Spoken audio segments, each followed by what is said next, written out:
Otoritas Iran yang mengendalikan Selat Hormuz di Teluk Persia menyatakan jalur air strategis itu ditutup untuk semua transit menyusul pergerakan ilegal baru-baru ini oleh pasukan militer AS di Selat Hormuz. Penutupan terjadi di tengah serangan demi serangan dari Amerika Serikat yang menargetkan wilayah Iran Selatan.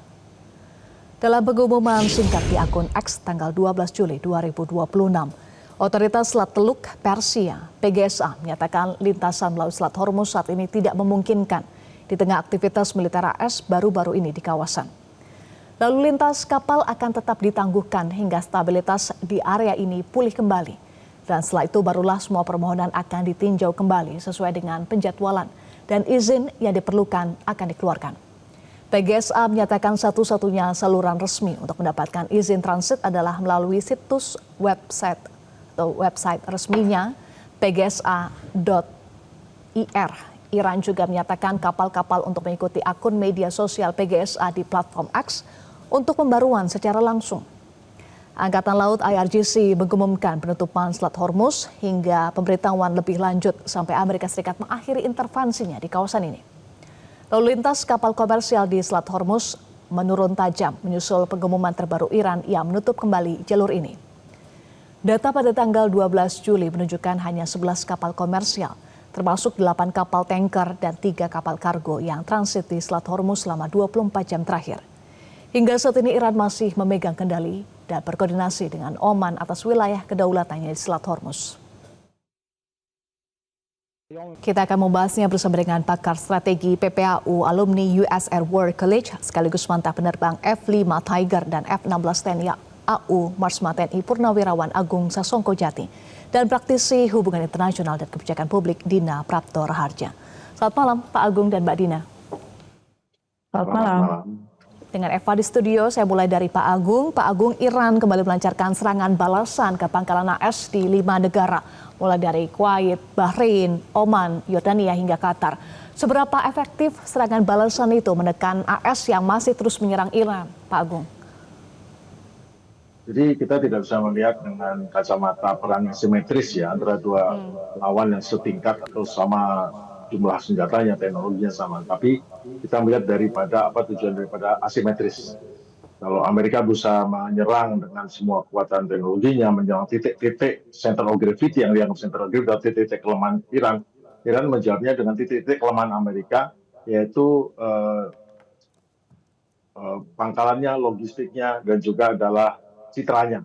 Nah, yang penting juga adalah membuat Amerika itu kehabisan sumber daya dengan menggunakan banyak sekali loitering munition, ratusan loitering munition, kemudian rudal balistik jarak menengah, dan yang menghujani daripada pangkalan-pangkalan itu, sebagian besar daripada rudal dan drone itu berhasil ditembak jatuh, sebagian besar. Dan tapi sebagian yang kecil berhasil menerobos dan memang didesain untuk menghancurkan poin-poin yang memang sudah dihancurkan. Namun kerugian yang kelihatannya, wah dia kan tidak rugi, kan banyak yang ditembak jatuh. Ya, ongkos nembak jatuhnya berapa? Drone yang harganya cuma 20, 30, 40 ribu dolar, dan rudal yang harganya juga mungkin setengah juta dolar, harus disergap ataupun ditangkis menggunakan rudal penangkis serangan udara yang harganya masing-masing 2 sampai 4 juta dolar. Jadi itu sudah membuat Amerika kehabisan ataupun menghabiskan sumber daya yang banyak sekali yang sulit untuk diperbaiki karena sekarang Amerika sedang dalam kondisi kesulitan mendapatkan rare earth mineral, jadi mineral langka yang memang digunakan untuk pembuatan daripada senjata canggih ini. Kemudian selain itu, Amerika itu berada dalam status MOPP, Mission Oriented Protective Posture, level tertinggi. Jadi berhari-hari mereka tidak bisa keluar dari bunkernya, kemudian sehingga operasional paralisis terjadi, jadi tidak bisa lumpuh operasionalnya, rotisasi sorti pesawat tempur terganggu, rantai pasokan logistik tersedat.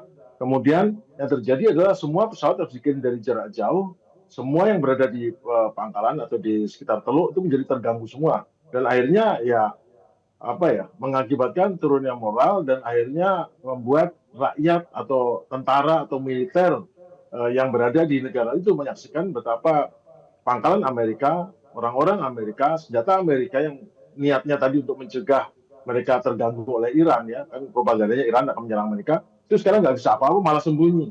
Jadi yang dirusak oleh perang ini dalam perang asimetris adalah war of position. Posisi Amerika sebagai negara adidaya yang melindungi itu sudah runtuh sama sekali. Posisi dalam sebagai kinetik menghancurnya juga tidak terbukti karena pada prakteknya klaim bahwa Iran itu sudah runtuh, Iran sudah tidak bisa membalas, dibalas seketika dengan Iran dengan menyerang itu. Sebagian besar ditembak jatuh, tetapi yang tidak ditembak jatuh itu cukup membuat kerusakan dan cukup membuktikan bahwa mereka tidak bisa melindungi dirinya sendiri, apalagi melindungi rakyat di atau negara-negara teluk. Itu yang paling penting, apa yang dimaksud dengan asimetris. Dan yang jelas, perang posisi ini membuat tidak mengubah keadaan bahwa Iran tetap memegang Selat Hormuz, tidak ada satupun kapal Amerika bisa mendekat. Berbagai macam serangan itu tidak membuat Iran melepaskan cengkramannya pada Selat Hormuz di bawah kendalinya. Baik, Iran membalas titik kelemahan AS, salah satunya Pangkalan, kemudian membuat kerusakan dan kewalahan militer AS. Tetapi di sisi lain, Mbak Dina, AS sudah taken MOU, Memorandum of Understanding bersama dengan Iran, tapi militer AS masih terus menyerang Iran. Apakah masih ada kemungkinan negosiasi atau kali ini Iran sudah kapok dan menutup pintu negosiasi dengan AS, Mbak Dina?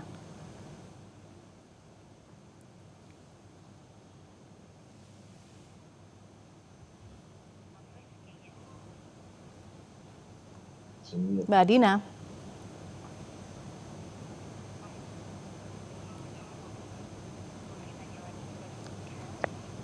Mbak Dina, apakah sudah mendengar suara saya? Sorry, tadi hilang ya ternyata. Maaf, Baik. pertanyaannya bisa diulang? Saya ulangi pertanyaannya, Mbak Dina. Tadi Pak Agung sampaikan bahwa Iran membalas titik kelemahan AS, salah satunya dengan menyerang Pangkalan, kemudian membuat kerusakan dan membuat kewalahan militer Amerika Serikat. Tetapi di sisi lain AS sudah taken MOU bersama dengan Iran, tapi militer AS masih saja menyerang Iran. Apakah masih ada kemungkinan negosiasi atau kali ini Iran sudah kapok dan menutup pintu negosiasi dengan AS? Dalam jangka waktu dekat, saya melihat bahwa Iran akan mengambil posisi lebih keras dulu, Mbak Eva. Jadi kalau tadi Pak Agung menjelaskan cukup banyak dari sisi Iran, mungkin kalau saya jelaskan dari sisi Amerika akan lebih nampak ya. Amerika Serikat memang dalam posisi yang tidak mudah, tapi dengan posisi Trump yang saya kira semakin hari justru semakin kelihatan konsisten, bahwa Trump itu ingin menegaskan bahwa jalur intervensi militer tetap adalah solusi terbaik untuk berhadapan dengan Iran. Dan melakukan proses negosiasi dengan Iran, kemarin MOU sepertinya satu hal yang dia masih lebih banyak menyesalnya daripada happy-nya gitu. Jadi kalau dilihat perkembangannya, satu hal yang konsisten dari Trump itu adalah dia terus mengedepankan deterrence, jadi upaya untuk menggentarkan Iran dengan cara kalau Iran itu kemarin berusaha menaikkan biaya biaya untuk perang, ternyata Amerika Serikat menantang bahwa biaya perang yang ada itu masih bisa diserap di dalam negeri Amerika Serikat. Karena memang secara logika, secara matematika sebenarnya harga minyak bumi itu masih tetap sangat rentan dan supply-nya cenderung buruk juga untuk reserve atau simpanan di Amerika Serikat. Di Cushing, Oklahoma yang menjadi tempat transit dan juga pipa transit hub ya untuk perdagangan minyak global, di sana stoknya itu tetap jauh di bawah dari rata-rata. Jadi kalau dilihat dari ketersediaan minyak yang cukup untuk Amerika Serikat sebenarnya belum ada. Tapi inilah yang dianggap oleh Trump menjadi satu biaya yang masih harus bisa diserap oleh domestik di Amerika Serikat. Antara sekarang sampai bulan November pemilu sela di Amerika Serikat, sepertinya masih dianggap dia punya ruang manuver. Dan kita baru juga harus ingat bahwa di dalam negeri Amerika Serikat belum lama yang lalu ada serangan dari Senat ya, yang juga menekan Presiden Trump. Dan di sini dia mengatakan dia tetap akan pada posisinya, dan dia masih tetap punya voter yang setia, para pemilih yang setia, dan dia mau tunjukkan bahwa intervensi militer tetap satu-satunya cara untuk tidak terlihat lemah di hadapan Iran. Jadi konsekuensi jangka pendeknya, Iran itu nggak mungkin akan mengambil posisi yang lebih lemah atau mereda atau kembali ke meja perundingan dulu. Dugaan saya Iran akan terus mendesak untuk maju. Mungkin gambaran lebih besarnya lagi kalau kita mau angkat posisi Israel, di sini juga jadi menarik karena Israel memang nggak mengambil serangan langsung lagi ya dalam waktu dekat ini. Tetapi kalau kita lihat reaksi negara-negara Barat terhadap Israel, saya kok melihatnya negara Barat jadi luntur lagi gitu komitmennya untuk lebih pro pada stabilitas. Tandanya adalah pertemuan kemarin di NATO di Ankara, pertemuan NATO negara-negara sekutu pertahanan Amerika Serikat. Di situ menghasilkan sejumlah kesepakatan yang arahnya sebenarnya adalah memperkuat persenjataan di negara-negara NATO. Bahkan yang paling mencengangkan adalah mereka menyepakati sejumlah proyek dalam 10 tahun ke depan yang fungsinya itu adalah melakukan penelitian dan pengembangan industri berbasis AI untuk long range missile, baik yang diserang dari udara maupun dari darat. Dan presisinya itulah yang mau dikejar, harus lebih presisi. Dan negara-negara bukan hanya di Eropa ya, negara yang ada di kawasan seperti Turki misalnya, itu sudah ikut berpartisipasi dalam proyek ini. Artinya pertarungan antara negara-negara yang masih merasa insecure ya di kawasan Timur Tengah, berhadapan dengan Israel yang memang dekat, berhadapan dengan Amerika Serikat, merasa kemudian harus melakukan perlombaan senjata.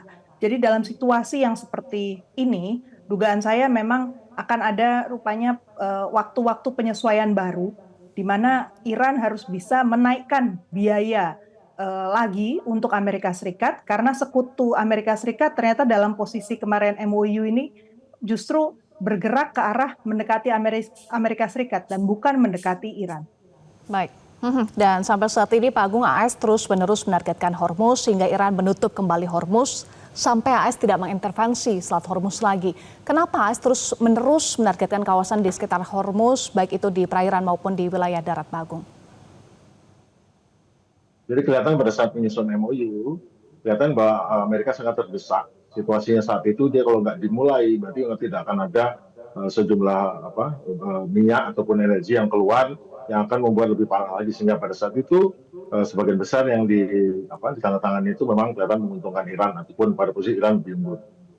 Dan tentu Iran menggunakan itu sebagai leverage atau cara untuk melanjutkan diskusi jalan di negara-negara di Islamabad atau di Qatar. Tetapi yang terjadi adalah begitu Iran menegakkan salah satu pasal, yaitu bahwa Iran dapat tanggung jawab selama 30 hari untuk meyakinkan situ aman, apalagi ada ranjau dan segala macam, dengan membuat Persian Gulf Sea Authority, PGSA, semua harus daftar di situ, nggak usah bayar, tapi daftar di situ. Diam-diam Amerika menginisiasi beberapa kapal untuk lewat jalur dengan ya kalau tidak mencuri-curi, kenapa mesti mematikan lampu, kenapa mesti mematikan transponder. Nah, Iran dengan kapal-kapal kecilnya meminta, kamu berbalik-balik, nggak mau balik langsung ditembak. Sampai Iran lewat lagi, ditembak lagi. Jadi memang sengaja untuk menunjukkan bahwa ya itu aturan itu begitu, tetapi kalau saya mau ngatur lagi mau apa kamu? Karena Amerika ataupun Trump ataupun siapapun itu sadar. Kalau sampai Iran dalam sebulan itu mengatur semua dan itu baik-baik saja, semua bisa diatur, maka alternatifnya Mbak Iran akan bisa ngatur terus. Nah, dia nggak mau Iran ngatur terus. Kenapa? Karena akan membuat posisi Amerika sebagai pengganti Iran dulu di Tengah Teluk. Jadi sebelum tahun 79, zaman Reza Pahlavi itu yang menguasai Teluk itu adalah Iran, di bawah Reza Pahlavi dengan backingnya Amerika. Saat kemudian setelah itu ada perang Iran dan Irak selama 8 tahun, habis itu semua Teluk dikuasai oleh praktis Amerika karena Amerika menaruh armada kelima di situ. Nah sekarang Iran mau ngambil lagi posisinya sebagai penguasa sebagai pihak yang melindungi di Teluk Persia. Nah, Amerika itu keberatan, maunya ya Iran tidak terlalu berkuasa di situ. Jadi meskipun dalam perjanjian itu jelas-jelas Iran mendapat wewenang untuk menghandle, tidak ada nama Amerika sedikit pun mengatur pengeluaran itu, tapi Amerika diam-diam mengatur. Nah sekarang kan seperti biasa perang informasi, ya Iran mengatur dan memaksa untuk ini dengan senjata, dibalik bahwa Iran menyerang jalur bebas. Padahal bebasnya bebas siapa? Itu harusnya kan memang Iran ngatur selama 30 hari. Itu yang terjadi. Ya, dan Iran masih memegang kendali di Selat Hormuz melalui PGSA. Ya, terima kasih Pak Agung dan Mbak Dina sudah bergabung bersama kami di Prime Time News. Jelajahi cara baru mendapatkan informasi. Download Metro TV Extend sekarang.